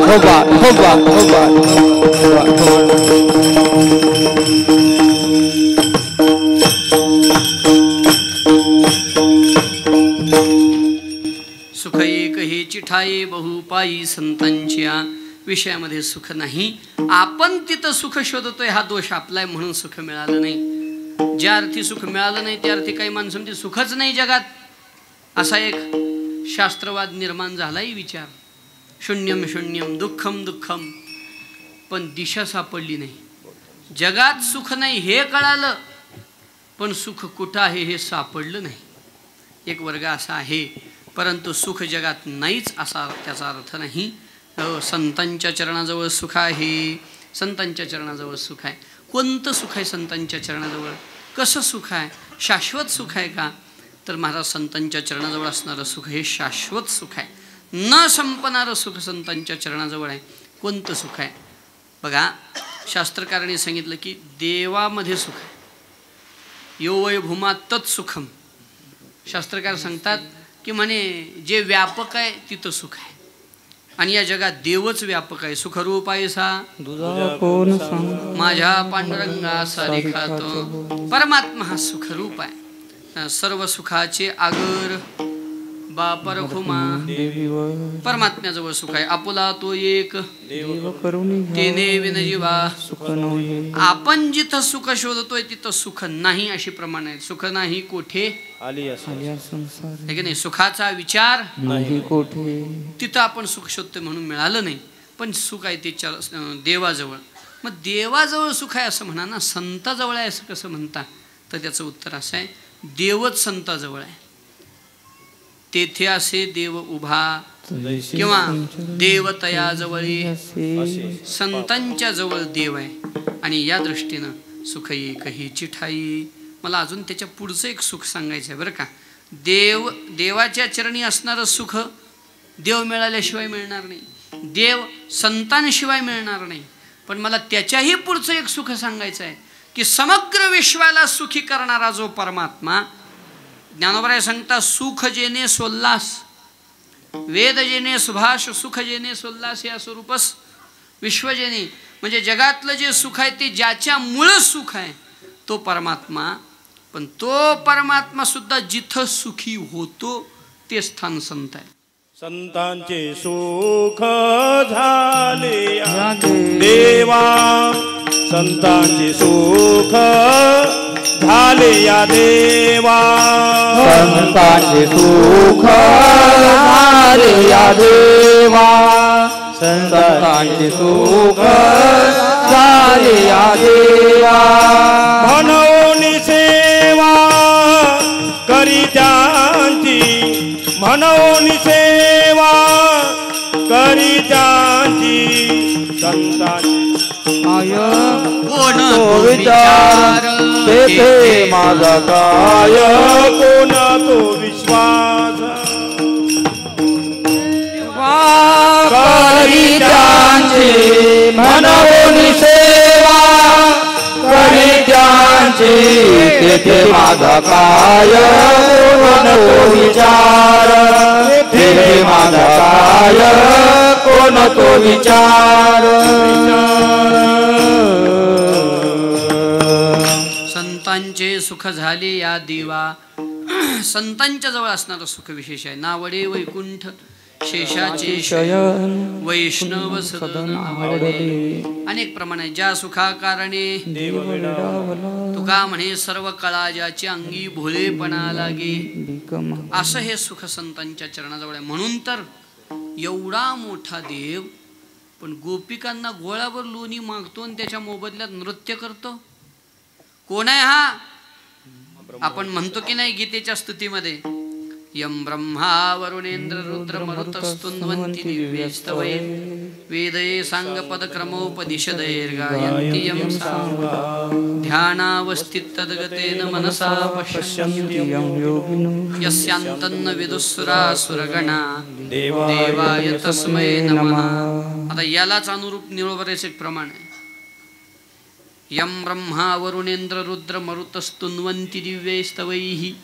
याचाच इंद्रचंद्र महेंद्र यातेची पूजिती. वेदये सांग पद क्रमोपनिषदैर्गायन्ति यं सामगा. श्रुती शास्त्रे तेही यातेची स्तविते. म्हणले बरं ध्यानावस्थित तद्गतेन मनसा पश्यन्ति यं योगिनो महासिद्ध मुनी ध्यानी आराधिती. मग तस्मै देवाय नमः तिथं म्हटलेला आहे. निळा म्हणे तो हा जोडला सांगाते हो. इथं म्हटलं सांगण्याचा अर्थ एवढाच आहे की एवढा मोठा असणारा परमात्मा पण निळा म्हणे तो हा जोडला सांगाते हो. आमच्या घरी आहे रसखान म्हणून एक वृंदावनातले फार मोठे रसिक संत होऊन गेले. त्यांचंही विधान असंच आहे. पद सुद्धा इकडे इकडं नाही. शेष महेश दिनेश गणेश सुरेश ही ज्याही निरंतर गावे. देव ज्याची स्तुती करतात. ज्याही अनादि अखंड छेदा भेद अनंत सुवेद बतावे. वेद ज्याची स्तुती करतात. नारद श्री शुक व्यास रटे पुची हारे. हारे पुनि पार न पावे ताही अहर की छोवरिया. छचिवा भर छाछपे नाच नचावे. गोकुळात भगवान नृत्य करतात. गोपिकांना सांगितलं तेवढा तराजू घेऊन ये म्हटलं तराजू घेऊन जातात. कुणी सांगितलं माझा चप्पल घेऊन ये हातात चप्पल घेऊन येतात. कुणी सांगितलं जरा नाचून दाखव नाचतात. एवढं सगळं परमात्मा का करतो. महाराजांचं नाच किती गोड प्रकरण आहे. आणि देव नाचतो अक्षरशः उभा राहून या कैसा नाचतो ना, हे सगळं परमात्मा करतो. त्याचं एकच कारण आहे की या परमात्म्याला युरोप खंडात अवतार घेतला असता तर जरा विकसित राष्ट्र आहेत, लय घुरदाळा नाही लोकावाचा आणि हेळवाक लोक नाहीत तिकडे, गैबी नाही तर गैबी, तसं नाही कळलं तर गैरी नाही तर हो, हुशार लोक आहेत तिकडं, सुशिक्षित आहेत, तिकडं अवतार घ्यायचा होता. पण याला गोकुळ प्रिय वाटलं का, इथं संतांच्या संगतीतलं प्रेम सुख याला मिळालं. आणि म्हणून सुखे राहिलासी प्रेमाची या, परमात्म्याला जे प्रेम सुख अपेक्षित आहे ते सुख संतांच्या चरणाजवळ आहे. आणि त्यालाच तुकोबरांनी सोली वजे सुख अति सुखाहुनी असं वर्णन केलेलं आहे. हे सुख संतांच्या जवळ, तुकोबराय सांगतात त्या सुखासाठी आम्ही यांच्या चरणाजवळ वास केला. म्हणून केला वास नाही नाशी ठाई. म्हणजे मग आता न करवे हाला चाली निवारली चिंता ही यांच्या चरणाला सोडून आम्ही अन्यत्र कुठं हालचाल करणार नाही. म्हणजे इकडं बी बघू तिकडं बी बघू असलं काम आमचं नाही. मिळालंच उपमुख्यमंत्री पद तर करू विचार, असला विचार तुकोबराय सांगतात आमच्याकडं नाही. न करवे हाला चाली निवारली चिंता ही, आमची चिंता संतांच्या चरणाजवळ गेली. कोणती चिंता? कायमी उद्धार पावेन, सगळा अभंग बघा. काय कृपा करेल नारायणा इसे सांगा तुम्ही संतजन करा समाधान.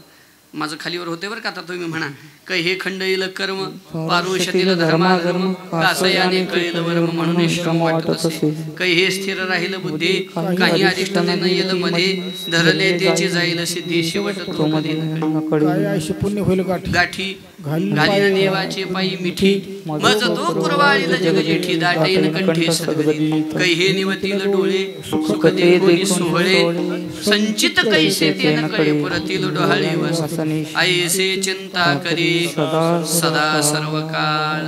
ही चिंता जगद्गुरु तुकोबरे सारख्या महापुरुषाला आहे. आणि तुकोबरे सांगतात ती मिटली. तुका म्हणे चिंता वाटे कोण भेटे सांगे. चिंता ही आहे की देव मिळवून देणारा मला कोण भेटेल का.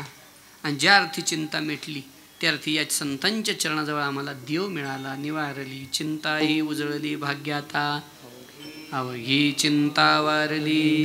आमच्या जीवनातली चिंता संपली. तुका म्हणे निवेतनू रजकणू लागता. संत चरण रजाची महिमा अशी आहे की निवेतनू त्रिविध तापातून संत मुक्त करतात. त्रिविध तापाची नळोबरायणी त्रिविध तापाची व्याख्या केलेली आहे. खाली सत्संगामध्ये ती कशी निवृत्त झाली याचे वर्णन केलेलं आहे. भूती उपद्रव दिधला ताडीला अथवा निस्तेजीला. आता 10:30 वाजलेले असल्यामुळं बघून घ्या सगळं आता हे.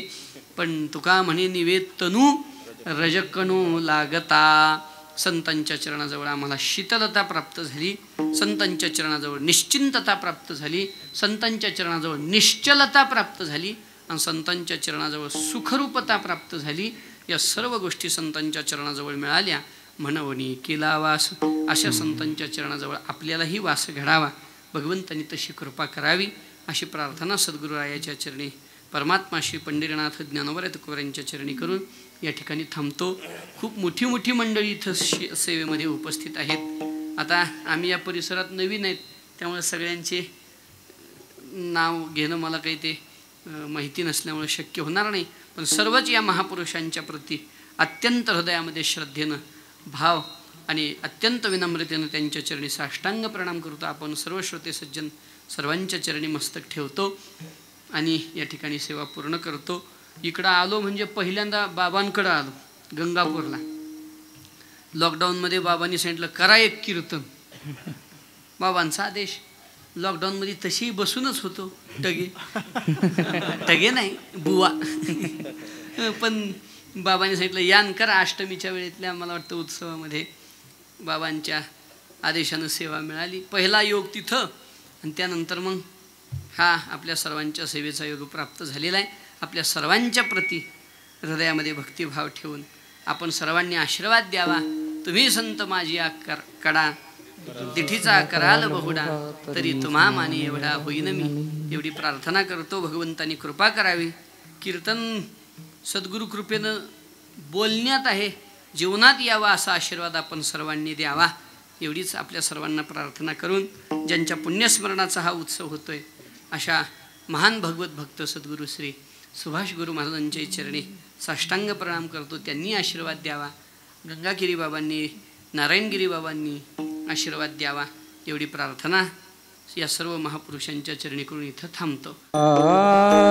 तुका म्हणे निवेदन, तुका म्हणे निवेदन, तुका म्हणे निवेदन, तुका म्हणे निवेदन, रजकनु लागता, रजकनु लागता, म्हणून केला वास, म्हणून केला वास, रजकनु लागता, रजकनु लागता, मनऊन केला वास, मनऊन केला वास, नाही नाश तै ठाई,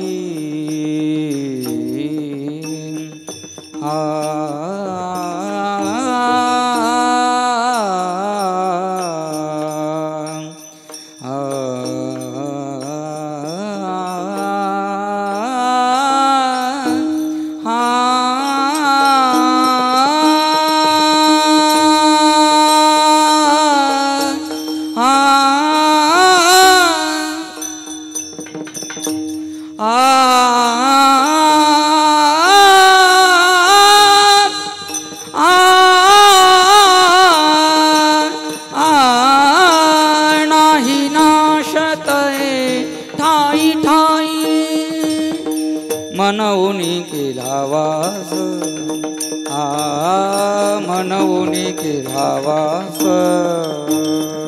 नाही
नाश तै ठाई, नाही नाश तै ठाई, म्हणून केला वास, म्हणून केला वास,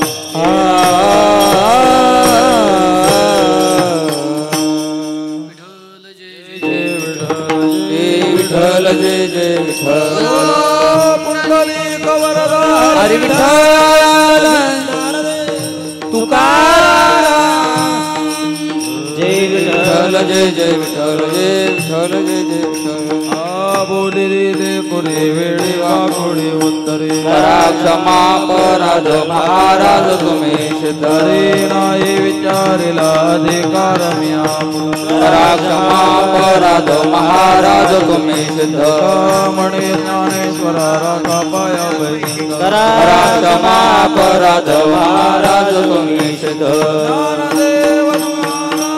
ज्ञानदेव तुकाराम, देव तुकाराम, ज्ञानदेव तुकाराम, देव तुकाराम, ज्ञानदेव तुकाराम, तुकाराम तुकाराम